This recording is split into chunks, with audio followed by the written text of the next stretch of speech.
Bonjour, nous sommes le mercredi 24 juillet 2024 et je vous propose la situation des cultures de cette semaine. En ce qui concerne les moissons, elles avancent en fonction de l'absence de pluviométrie puisque c'est vraiment très haché cette année. On a de la pluie régulièrement tous les 3-4 jours, donc les créneaux sont assez courts. Au niveau des orges d'hiver, elles sont maintenant terminées ou quasiment terminées sur l'ensemble du département. Les premiers résultats se confirment avec une moisson qui est décevante. On a des rendements qui sont généralement situés entre 50 et 70 quintaux. Pour les colzas, globalement sur le sud du département c'est bien avancé et dans le nord ça continue d'avancer lorsqu'on a des créneaux. Au niveau des rendements, on est entre 20 et 40 quintaux avec une moyenne qui devrait se situer autour de 30 quintaux. Pour les blés, ça a vraiment démarré en fin de semaine dernière. Là aussi, les premiers résultats ne sont pas trop encourageants avec beaucoup de parcelles où on a des rendements entre 50 et 70 quintaux. À voir une fois qu'on sera plus avancé si cette tendance se confirme ou pas.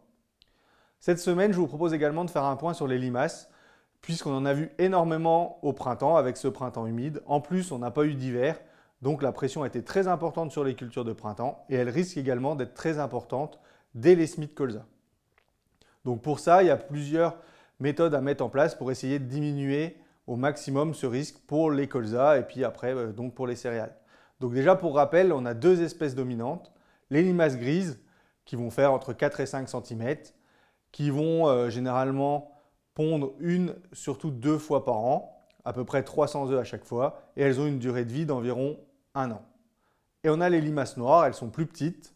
Ceux-là, on les voit moins facilement parce qu'elles sont souvent enfoncées dans le sol, donc elles font entre 2 et 4 cm. Là, généralement, elles feront qu'une génération par an, plutôt à l'automne, donc là, il faudra être très vigilant cet automne. Et elles ont une durée de vie plus importante puisqu'elles sont entre 12 et 18 mois.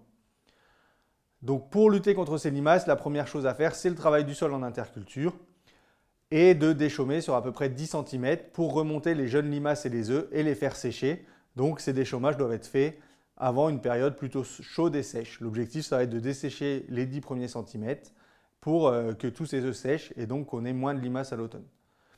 Juste avant le labour, dans les situations où on a vraiment une grosse pression, on peut également labourer puisqu'on va mettre les limaces au fond et donc le temps qu'elle remonte, la culture pourra prendre un peu d'avance.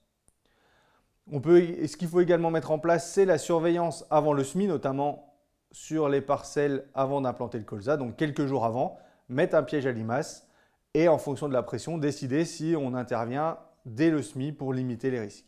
Donc cette année, il faudra être très vigilant. Et enfin, surtout la dernière chose, c'est une fois qu'on a semé, éviter au maximum les mottes, bien rappuyer les sols, pour éviter tout interstice et donc que les limaces puissent se déplacer.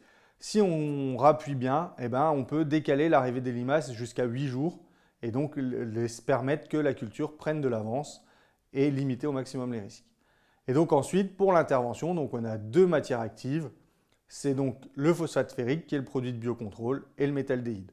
Et maintenant, avec la progression de la technologie pour les produits en phosphate ferrique, on arrive à des équivalences en termes d'efficacité et on est également très proche au niveau prix. Donc quel que soit le choix du produit, on aura quand même une bonne efficacité sur ces limaces.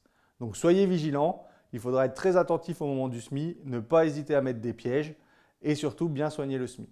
Je vous souhaite une bonne semaine, à la semaine prochaine.